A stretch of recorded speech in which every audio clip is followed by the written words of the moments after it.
He was sitting on a park bench with a coffee he had stopped tasting 20 minutes ago, watching the leaves come down in the particular unhurried way they come down in October when there is no wind, just gravity, just time doing what time does. He was not thinking about anything specific. That was the whole point of the bench. He came here on Saturday mornings when his mind needed somewhere to be that was not the apartment, not the office, not the inside of the grief he had been carrying for 2 years, and had become so accustomed to that he sometimes forgot it was grief and thought it was just him now, just the shape he had become. He was thinking about nothing. Then 4 small girls in matching green coats and matching olive beanies stopped in front of him, and the one closest looked at his arm and pointed and said the sentence that stopped the world. "Our mom has a tattoo just like yours." He looked at the little girl. He looked at the tattoo on his forearm, the one he had gotten 11 years ago, the one that was not a common design, not something from a flash sheet, but something specific and personal that he had drawn himself on a night when he was 27, and feeling something he could not put into words and had put into ink instead. He looked at the 4 little girls. He froze. Before we begin, if you believe that the world is smaller and stranger and more generous than it appears on any ordinary Saturday morning, please like this video, subscribe to Kindness Tales, and share this with someone who needs to feel something true today. His name was Owen Calloway. He was 38 years old, and he had a tattoo on his right forearm that he had designed himself at 27 out of 3 elements that mattered to him in a way he had never fully explained to anyone. A compass with a broken needle, a single stem with no flower, a small bird in mid-flight, not arriving, not leaving, simply between. He had gone to a tattoo artist named Marco, who had looked at the sketch for a long time before saying, "This is the saddest happy thing I have ever been asked to put on someone." Owen had said, yeah. Marco had said, "I'll do it right." He had. Owen had worn that tattoo for 11 years. Hundreds of people had seen it. A handful had asked about it. Nobody had ever said anything that made him feel it had been truly seen until a 7-year-old girl in a park pointed at it and said those 8 words. He was sitting very still.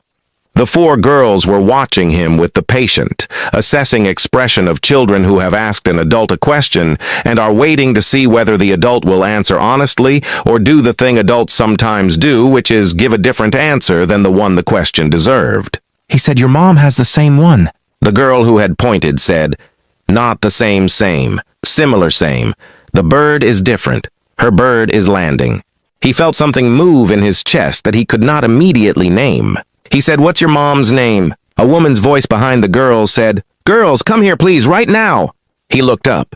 She was walking toward them fast from the direction of the playground, her long hair moving behind her, her face carrying the specific expression of a parent who has lost visual contact with 4 children for 90 seconds and has done the calculation of everything that could have gone wrong in 90 seconds. She reached the girls and put her hands on the nearest 2 by instinct, the checking hands, the we are all here and accounted for hands. She looked at Owen. He looked at her. She looked at his arm. The park did not go quiet. Parks don't. Children were still shouting somewhere behind her, and a dog was moving through the leaves, and the city continued at its ordinary volume. But something went quiet anyway. She said, "Where did you get that?" He said, "I drew it. 11 years ago. I had it done by a guy named Marco on Clement Street." She said Marco retired. He said, "I heard that." She looked at him. He looked at her. The 4 girls looked at both of them with the bright, interested attention of children who understand that something is happening that is above their current level of information, but below their threshold for boredom. She said, "I'm Nora." He said, "Owen." She said, "Your bird is between." He said, "Yours is landing." She sat down on the bench. Not because she had decided to, not because she had thought it through, simply because her legs had done the thing legs do when the body needs a moment and the nearest horizontal surface is right there. The girls arranged themselves around the bench in the way of children who have identified that the adults are going to talk now and have decided to allow it while remaining in the immediate vicinity in case anything interesting happens. Her name was Nora Callahan. She was 36 years old, and she had 4 daughters named Willa, June, Bee, and Rue, who were 7 years old and identical in the way that makes strangers stop on the street and stare, which her daughters had been subjected to their entire lives and had developed a collective policy toward that ranged from patient tolerance to theatrical annoyance depending on the day and who was doing the staring. She had gotten the tattoo 8 years ago, 6 months after her husband had left. Not in anger, but in the quiet, devastating way of someone who had decided that the life he was living was not the one he wanted, and had said so with a clarity she had eventually learned to respect, even though at the time it had felt like being handed a door and told to find somewhere else to stand. She had been 28 years old with infant quadruplets, and a marriage that had just become a co-parenting arrangement, and a sense of her own future that had gone completely illegible overnight. She had gotten the tattoo because she needed to put something permanent on her body that belonged only to her and meant something only she had chosen. She had sketched it herself, a compass with a broken needle, a single stem with no flower, a bird coming into land. She had gone to Marco on Clement Street because a friend had recommended him. He had looked at her sketch for a long time. He had said, "This is the saddest happy thing I have ever been asked to put on someone." She had stared at him. She had said, "Someone else said that to you." He had said once, a few years ago. She had said, "What did you tell them?" He had said that I'd do it right.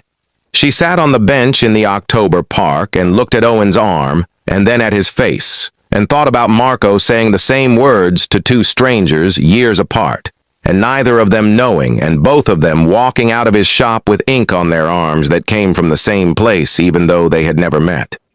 She said the broken compass. He said for the time when you don't know where you're going. She said the stem with no flower. He said for the thing that hasn't happened yet. She said the bird. He said between, still figuring it out. She said mine is landing. He said so you figured it out. She looked at her 4 daughters who were now investigating a pile of leaves with the focused collaborative energy of a small research team. She said I figured out the most important part. The rest I'm still working on. He nodded. Before we go further, we want to stop here, because this bench, this morning, this meeting that felt like something other than coincidence, did not happen in a vacuum. It happened because of a chain of small decisions made by ordinary people who will never know what they set in motion. There was a woman named Sylvie who had been Nora's neighbor in the difficult first year after the separation. Sylvie had 3 children of her own and no extra hours in her day, and had nonetheless appeared at Nora's door every Thursday evening for 6 months, with a container of food and the offer to sit with the baby so Nora could shower and sleep and be a person for 40 minutes. She had never announced this as a kindness. She had just knocked on Thursday and kept knocking. Nora had gone to that park every Saturday for 4 years because a pediatrician named Dr. Huang had told her once offhandedly between appointments that children who have outdoor unstructured time on a regular basis develop a quality of ease that indoor children often have to work to find later. It was a small thing to say. Nora had written it down and built a Saturday around it and had never missed one in 4 years. Dr. Huang did not know she had created a Saturday ritual. She had just said a thing she believed. There was a man named Felix who ran the coffee cart near the park entrance and had been making Owen's Saturday coffee for 2 years and had started adding an extra shot 6 months ago, without being asked, because he had noticed Owen arriving tired on Saturdays in the way people arrive tired when the week has been long and the weekend has not yet offered anything restorative. Felix never mentioned the extra shot. Owen had never asked why the coffee had started tasting better. Sylvie's Thursday visits put Nora back together enough to keep going. Dr. Huang's offhand comment built the Saturday. Felix's extra shot put Owen on the bench long, enough to still be sitting there when 4 girls in green coats walked past. None of them knew each other. None of them knew they were arranging anything. They were just people being decent to other people in the small, daily, unremarkable ways that turn out not to be unremarkable at all. This is what Kindness Tales is built for. They talked for an hour. Not about the tattoo after the first few minutes. About the daughters who were called Willa, June, Bee, and Rue, which Owen said was either a folk album or a law firm, and Nora laughed in a way that used her whole face. About his work, which was carpentry and joinery, custom furniture, the kind of work where you spend a long time with a piece of wood understanding what it wants to be before you decide what to make it. About her work, which was occupational, therapy at a pediatric clinic 3 days, a week, and raising 4 children the other 4. About what it is like to be alone in the way that is not lonely exactly, but is aware of its own particular weight. About grief, not dramatically, just the way 2 people talk about grief, when they have both carried it long enough to have stopped being afraid of the word. He told her about the 2 years. She did not ask what the 2 years meant. She understood from the way he said it, that it meant the kind of 2 years that has a before and an after, and that the after is where he was now, still finding its shape. She told him about the 4 years. He understood from the way she said it, that it had been harder and better than it sounded, and that she had become someone she respected more on the other side of it. The girls came back periodically to report on the leaves and then returned to their investigation. Willa, who was the one who had pointed at the tattoo, came back at one point and stood beside Owen and looked at his arm again with the focused attention of someone verifying a memory. She said, "Yours is a better bird." He said, "Yours is a braver one." She considered this seriously. She said, "How do you know?" He said, "Because landing takes more courage than flying." She looked at her mother, then back at him. She said, "Mom says that too." She went back to the leaves. Nora was looking at him. He was looking at her. Neither of them said anything for a moment because there was nothing that needed to be said immediately, and they had both learned in their separate ways the value of not filling a silence that is doing useful work. Then Rue, who was the youngest by 4 minutes and operated on a separate timeline from her sisters, appeared at the bench and said she was hungry and that they had been in the park for a very long time, and could they please go to the place with the good soup? Nora said, "In a minute." Rue said, "You always say in a minute." Nora said, "Because it's always true." She looked at Owen. She said, "There's a place on the corner. They make good soup, if you don't have somewhere to be." He looked at his coffee, which was empty, which it had been for 30 minutes. He said, "I don't have anywhere to be." They walked out of the park together, the 4 girls moving ahead in the loose formation of children who know the way and feel no need to wait for the adults. The 2 of them walking at the pace of people who are in the middle of a conversation and are not in any particular hurry to reach the end of it. The leaves came down around them in the particular unhurried way of October when there is no wind, just gravity, just time doing what time does. And sometimes, if you are sitting on the right bench at the right moment with the right tattoo on your arm, something else. Something that 4 small girls in matching green coats and matching olive beanies set in motion simply by stopping and pointing and saying the truest thing they knew. If this story stayed with you, please like this video, leave a comment, and share it with someone who needs to believe in something unexpected and real today. Subscribe to Kindness Tales for more stories of connection, courage, and the quiet moments that change everything. Because sometimes the universe arranges things, and sometimes it uses 7-year-olds to do it. Welcome to Kindness Tales. We are so glad you are here.